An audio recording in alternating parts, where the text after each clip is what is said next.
plotting highs and lows video. So this is a short and sweet video that by the end of it, I want you to understand exactly how to plot your 4-hour range, when to drag your highs and lows, and to identify why we do that in the first place.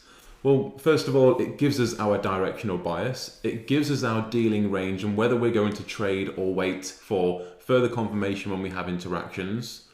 And it ensures that we're trading with momentum for that 4-hour higher time frame.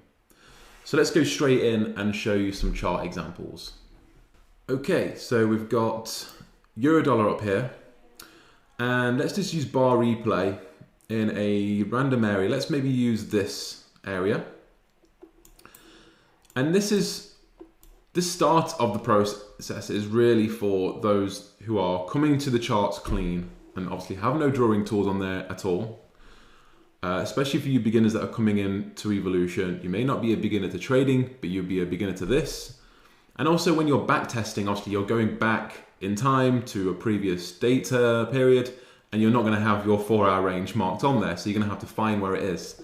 And one of the common mistakes I'm finding across students is going from right to left and then marking current price, which can work sometimes, but also a lot of the times then you're marking that dealing range incorrectly.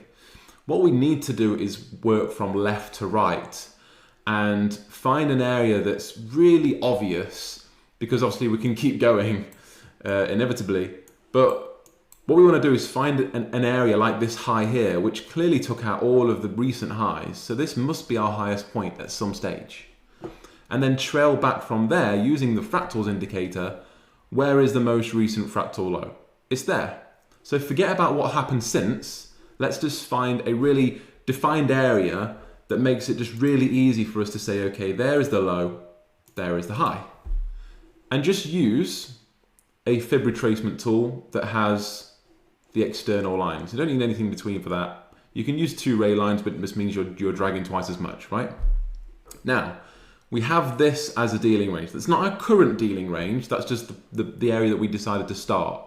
Now we can see, has the high been breached? No. Has the low been breached? Yes. So at least now we can drag down the low to current price, remembering what that low was, and then also looking back to see the most recent fractal high was here. Now again, forget that that's been breached. Where was that previous low? It was here, right? So we're building the story. We're investigating, we're problem solving, and we're looking at where price was, where it interacted with, how it interacted with it, what confirmation or bias did it give us, etc., etc. Now with this, initially, we're building that story, we had a wick close. So this was no follow through. And then what happened is it pushed higher and it took that range high. So we can see now that this was the first interaction, but then soon after, which normally happens with tight 4-hour ranges, they don't last very long, and you get an interaction here as well. So now price has pushed higher than the high of the range. What do we have to do with our 4-hour high? We move it to current price. And then we remove that previous interaction point, that's old news, and we look at that most recent interaction, which was previously the 4-hour high. How did it close? A wick. So we've got no follow through. And that's how I would recommend starting off investigating where that range was. It could have been very easy just to come to the chart and go, yeah, this is where current price is, and that's the low. First of all, that's not even a fractal yet. And 2, you could have got that wrong in many situations where the market is range bound. So we'll always go from left to right, find an obvious starting point, and then work your way forward. It might take 60 seconds, but that's not the end of the world. At least you're guaranteeing you're going to get your 4-hour bias correct. So let's just mark out these interaction points and play this forward and see how we will continue to move. I'm not going to mark out what the directional bias is each time. We're just going to look at the areas of the range that get breached and how we will move our range lows and highs. So this fractal was internal, this was internal. Why are they internal? Because they don't interact with the actual range high or low, so that remains where it is. Doesn't matter how long that range lasts. Larger ranges tend to last longer than smaller ranges. We just trade within that, right? And then we get a breach. So again, what we do, we literally move that low to most recent price. We mark out where that interaction point was, which was here, and we trail back. We have a new interactive high. There, a new range high, sorry. So this is our 4-hour current dealing range. We move that interaction. Whatever this interaction is, that's not what this video is about. We're not looking for trades yet. We're just moving our 4-hour range. There's the high, there's the low. Let's keep playing that forwards. What do we do in this case? We've not had any interaction. We've just expanded the range. We're just following price forward. We don't have a new fractal high here yet, so the high remains up here. And as price pushes further forwards, we create a new fractal high, so we drag that down. This is our new dealing range, a smaller range, all right? Now, obviously, you're not going to be doing this any quicker than once every 4 hours, whereas in backtesting, you'll do it a lot quicker. What have we had here? A new interaction, move the high, trail back. It's not a fractal low yet, but it's still the range low. And we have a new interaction point, that previous 4-hour high. And we just keep playing this forwards. Expands the high, no new low, expands again, and we'll keep playing this forward until we get another interaction. No new fractal high, no new fractal low. Got a nice wide range here, looking for opportunities. In large ranges are nice, and we have a new fractal high. So usually when price is this high in a range, we get a new fractal.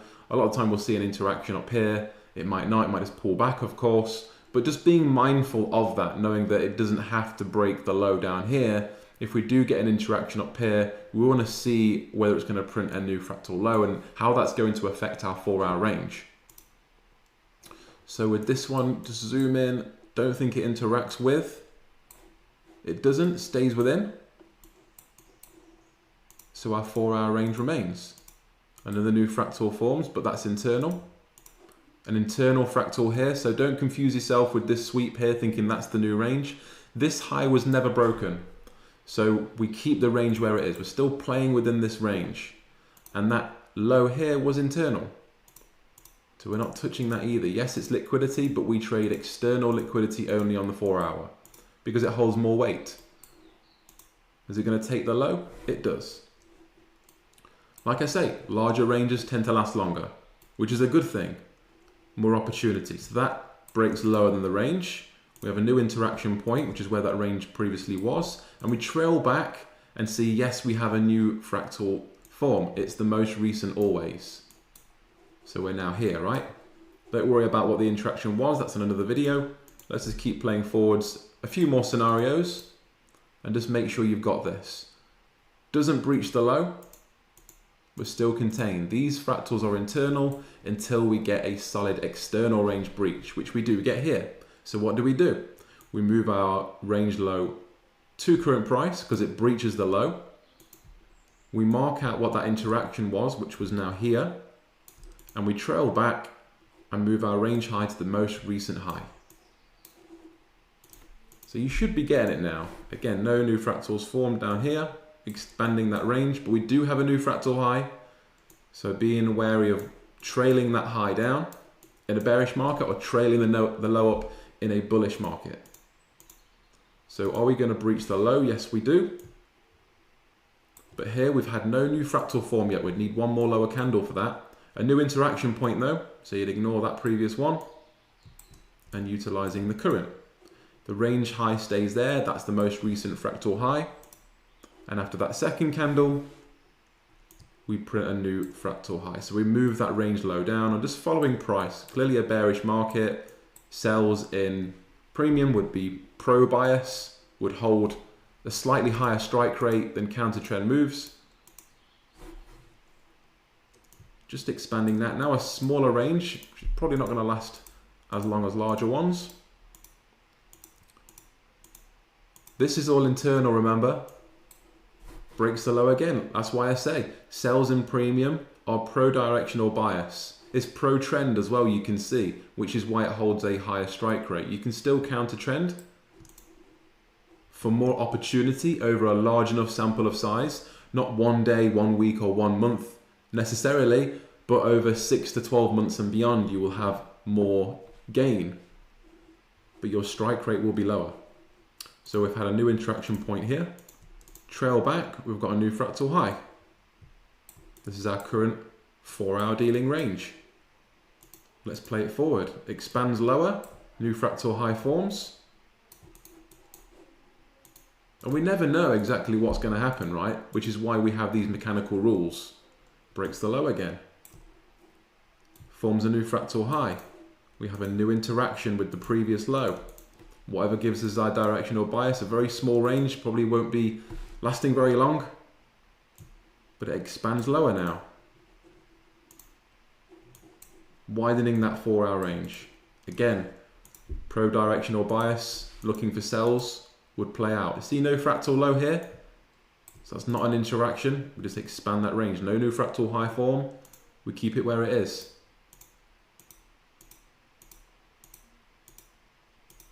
Internal fractals in here, we don't touch them.